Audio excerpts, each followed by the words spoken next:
Hello, I'm Congressman Darren Soto, and I'm honored to be able to discuss my background and heritage with the Puerto Rican Hispanic Chamber of Commerce. First of all, Polk County is a wonderful place for Hispanics to live. We have many folks of both Puerto Rican descent, like myself, Mexican American descent, and many others in the region. And it's a growing region, whether it is agriculture or tourism, or whether it's high tech or healthcare. We see Hispanics serving in amazing leadership positions throughout all these different industries, and including in government, and with folks like myself, among other local and state officials. What brought me to Polk County? Well, as someone who lives in Osceola and representing Polk and Orange County, I got to Central Florida like a lot of us did. We saw my family move down from New York, New Jersey. I was born in New Jersey, up from Puerto Rico around 2000 and 1996, respectively. We're all in Central Florida now, including in the Tri-County area. And we moved here because it was new. It was nice. The weather was beautiful. There's a lot of opportunities.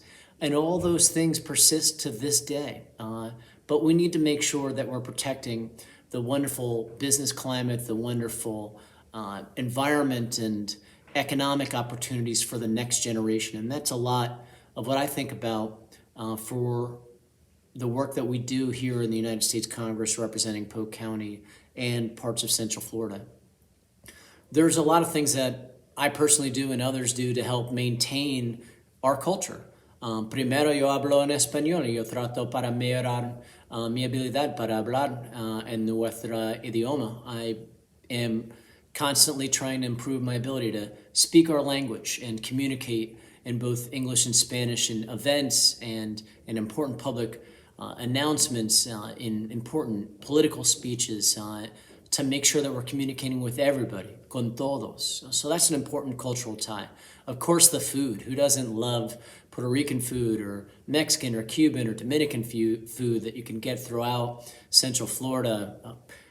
I love me some mofongo, that's for sure, as well as arroz con habichuelas y lechon and all these other things. We have some amazing lechoneras throughout the district, some incredible, authentic Mexican cuisine, Cuban bakeries, and so many other great Dominican restaurants. So we see a lot of that along with other Caribbean ways. So the food is definitely another way I really enjoy getting to maintain our culture.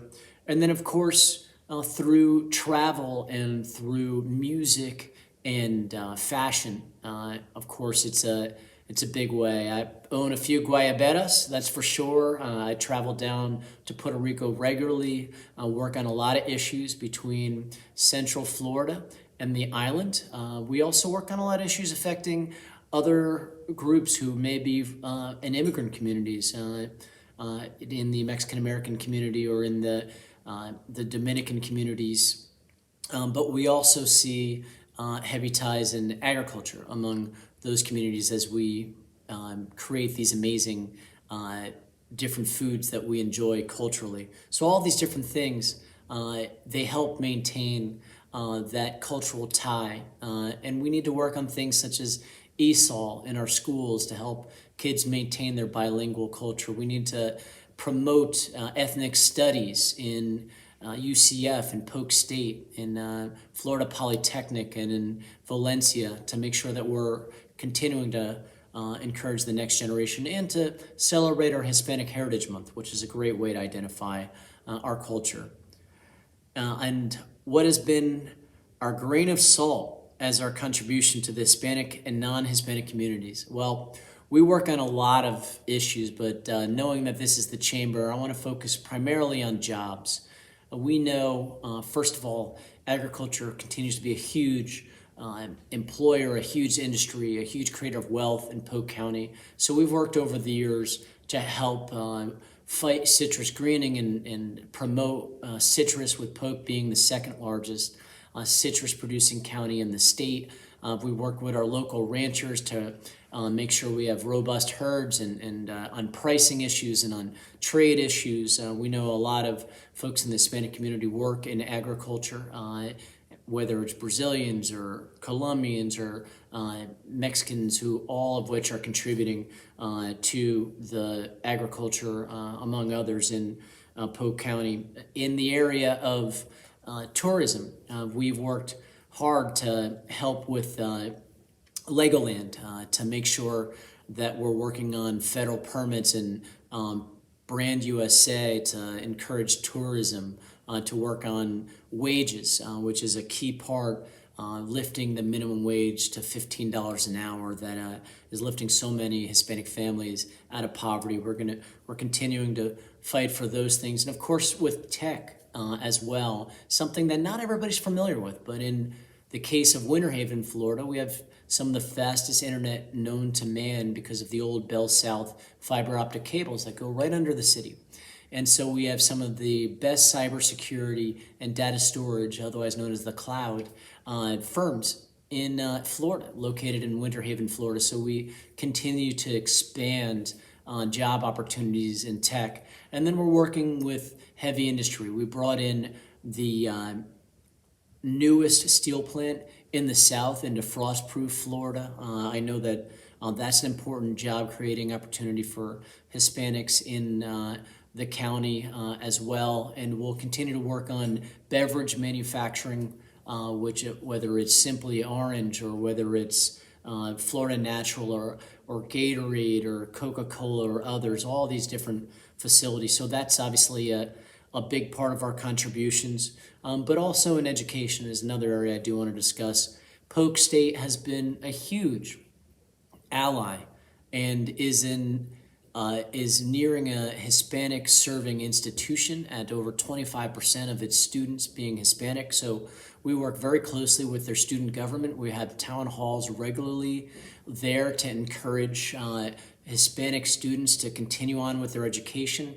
UCF is also an HSI, a Hispanic Serving Institution. We work very closely with a lot of those folks, as well as Hispanics who want to go into STEM, where Florida Polytechnic ends up being a huge issue. So whether it's jobs or education, healthcare, or immigration reform, these are all areas that we work on. And lastly, our Dreamers.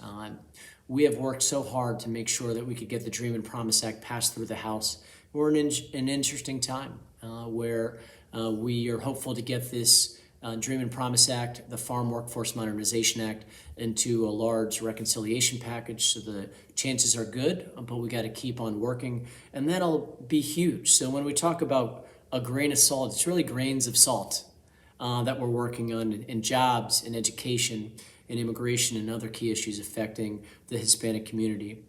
And lastly, when you ask what would you say to children about embracing other cultures, our diversity is our strength in the United States. We are a nation of immigrants. And so it's so important that you keep an open mind, that you show an understanding, that you get education, that you educate yourself and have empathy. Because so many people come to the United States, and Polk is a very diverse area. It's actually a majority minority county. So we know a huge African-American population and Black Caribbean population, huge Hispanic population coming from many different areas. So it's really important to learn, understand, and learn to love your brothers and sisters, no matter their background or religion, and know that we're all Americans, and that together we will continue to make Polk County a wonderful place to live. And so I want to thank the Puerto Rican Hispanic Chamber for putting on these introductions, and look forward to continuing to work together with you all for Polk County families. Thank you, everybody, for having me.